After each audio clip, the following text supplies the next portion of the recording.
I would like to welcome all the board members, the directors of ZB Financial Holdings here present. Welcome. And please now allow me to introduce the top table. Onto my extreme left, we have Shadow Site Chiganze, SK, the head of Group Corporate Services. Welcome, SK. We can acknowledge him as well. I'd like to welcome our Group CEO, Ron Mutandagai. Welcome, Ron. And to my right, please help me to welcome the Group Finance Director, Fanho Kapanje. And also, finally, please help me to welcome our Group Corporate Secretary, and he is Hadlike Narengo. I would also like to welcome all our customers here present. Thank you very much for being with us and for taking an interest in your company. Welcome. And please allow me to welcome all the analysts and media here present. This is really for you, and we're looking forward to a favorable reporting at the end of the day. Welcome. Welcome to ZB management and staff here present. Welcome. And I have a very special set of people that I'd like to welcome this morning. But before I do that, I would like to give you a bit of a background about them.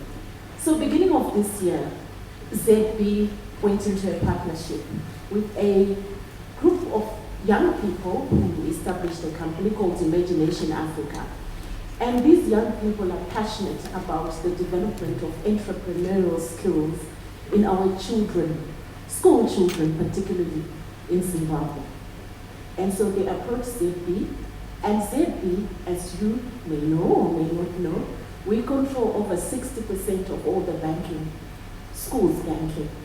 And so ZB took an interest in that, and as part of our CSR, as well as part of our intervention, we believe in developing entrepreneurial skills, and we believe in developing our young people who we believe are the future of our country and our economy.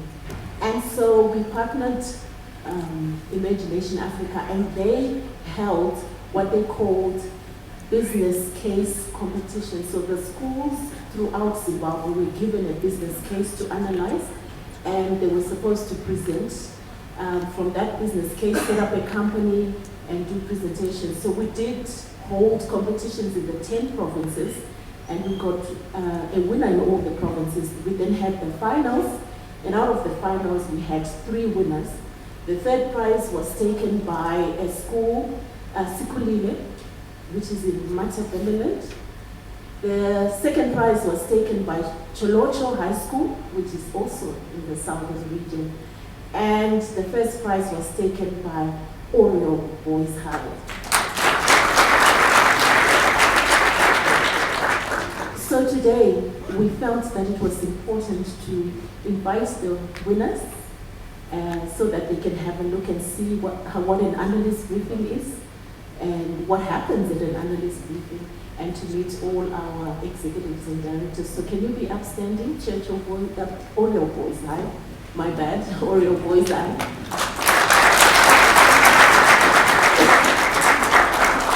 You can take a seat. Thank you very much. We look forward to you being the next group CEOs, just like Ron will be presenting just now. And on that note, ladies and gentlemen, allow me to give you the hashtag for this event. For those of you who want to be on social media, we do encourage that you go on social media and you comment and you post your remarks on the proceedings of the day.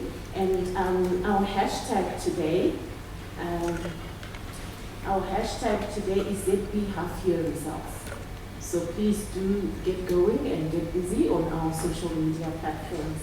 And on that note, ladies and gentlemen, what's left for me is to get into the business of the day.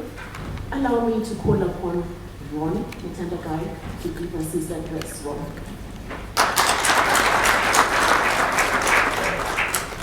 Thanks, Amelia.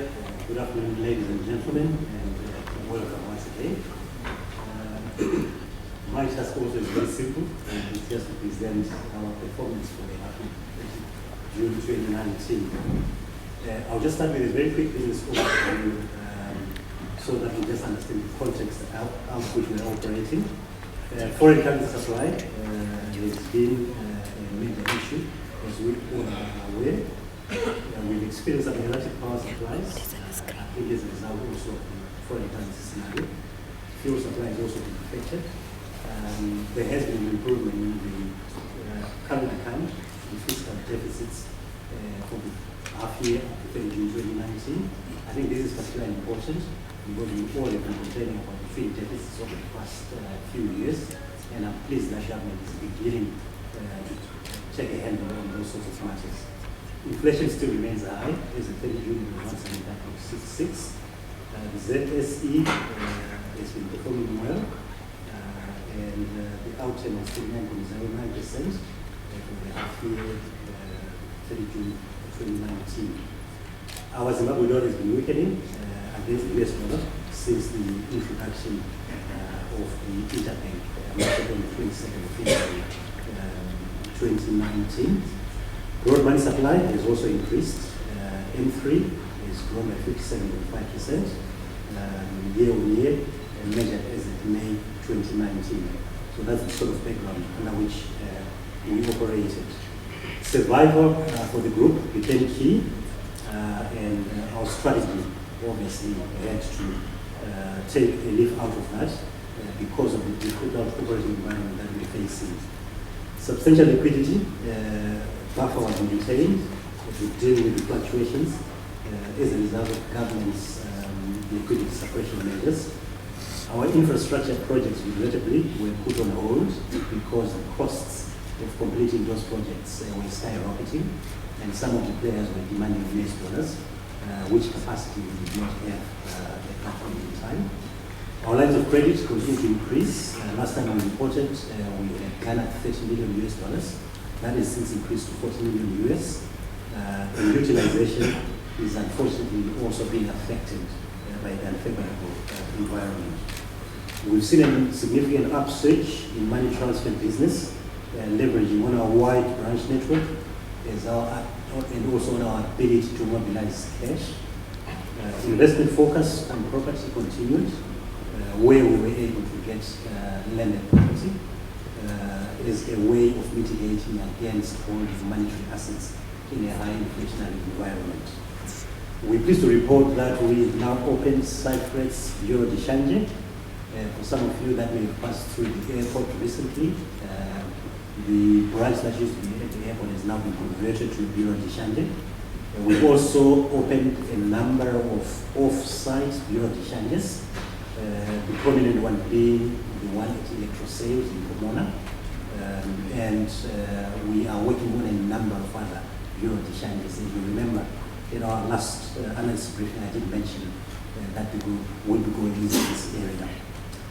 We will be launching our diaspora banking products imminently.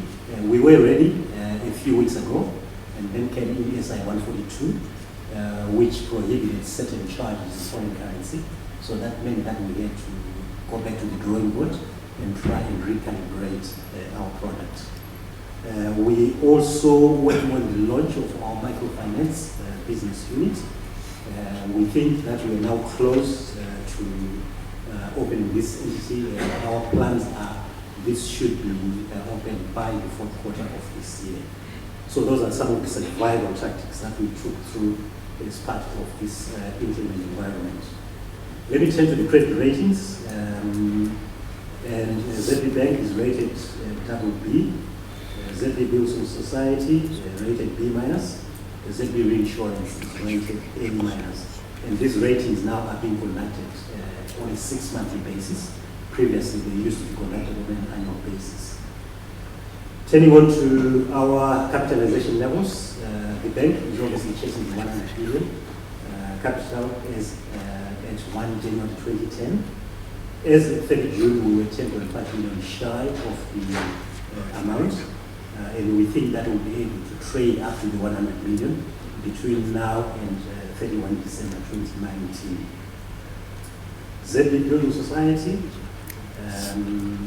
is slightly below the limit, and we are working on how best we can deal with that. The rest of the other business entities are above their minimum capital requirements. Let me turn to the financial outcome. As you know, these results now are required to be reviewed by our auditors. In the start of the review, we've gotten an adverse opinion arising mainly from the historical problems that we've spoken about, the currency change scenario, and the SI 33 and SI 132 issues. The group also changed its functional and reporting currency as required by statutory instruments, and these numbers are Zimbabwe dollar numbers that I'm presenting. All right, those are the financial highlights. I think I will get into the details as we go through. But our total equity up 63%, total capital and reserves up 152%, net profit after taxation up 364%, and return on equity, liquidity, cost to income ratio, all those have improved significantly. Let me turn to the nominal performance for the half year 2019. Our performance was ahead of the half year average of 2018. Total income came in at 94.19 million, which is an increase of 144%. Our total expenses also increased by 75%, and I'll talk to the expenses a little later. Our profit before tax increased to 45.40 million.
splendid afternoon it is to you viewers. Welcome to Equity Access, your area perspective of stock market developments and of developments in the Zimbabwean economy. Thank you for joining us now. We're broadcasting live from the capital city where we've seen ZB Bank post a very strong performance despite harsh macroeconomic conditions. Now joining me to discuss their performance over the past half year is none other than the Chief Executive, Ron Mtandagai. Ron, good afternoon and welcome to Equity Access. Good afternoon. Thanks for having me. Beautiful. A positive performance that you've just posted there. Your profit after tax scaling 364% and of course your income scaling by over 100%. Just in a nutshell, what were the major drivers of such a strong performance? Thank you very much. We have performed very, very well in the area of lending. A few years ago, you remember that our book had gone down. We've started rebuilding that book. Our loans have increased from about 104 million to about 363 million during the half year that we're talking about. We are adding quite a lot in terms of fees and commissions. We are stressing on digitalization. We are also looking at treasury management, both local and international treasury. International treasury particularly so because of the international data break market on 27th of February 2019.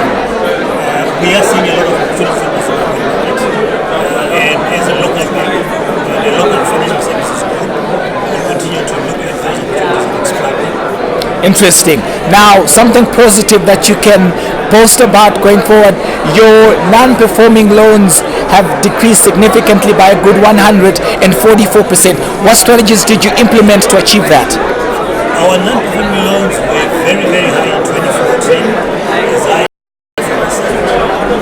When we took a deliberate move to ensure that we cover all outstanding loans, we set up a recovery unit that is targeting all those non-performing loans.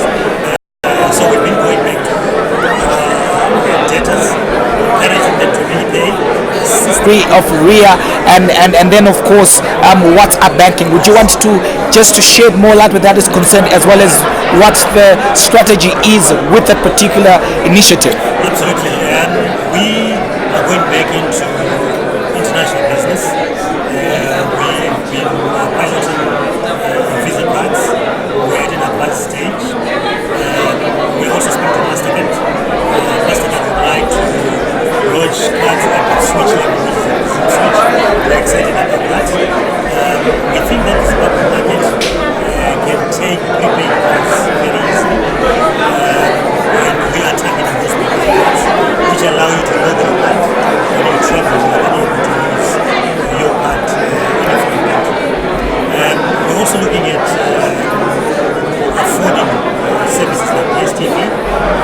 We allow our customers to pay their DSTVs in our branch network. You can also pay it online. We are very big in remittances. Over the past few months, our remittances have increased by over 60%. We won an award for World Remit around March the same because of the strides that we made. Interesting. Ensuring easy remittances from the diaspora. Signing an agreement with RIA, which is an American transfer agency. That now means that people in North America have got a one-stop shop as far as remittances are concerned. We will continue to increase our digitalization efforts. WhatsApp banking is one of the areas that we are going to work on. We think we should be able to launch that in the next quarter. That will improve our branding, in addition to the fees that we earn as people transact on that particular platform. Sounds interesting. Now let's talk about what you made reference to earlier, that you were looking to expand your footprint into Mozambique. What has been the progress where that is concerned? Progress has been a little slow, I'm afraid, due to the fact that we're still in the market to raise US $2 million, which is required for that operation. We are still speaking to our Botswana equity partner, who is currently evaluating the business case. In addition to that, we are in the process of looking at Botswana as a new forum, in addition to Mauritius. So I think as soon as we're able to mobilize the capital, the project will move at full speed. We prepared, we're ready.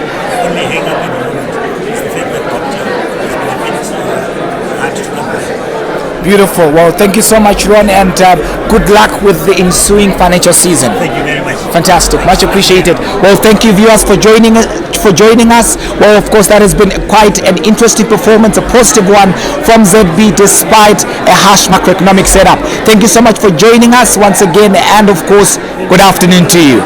Adios.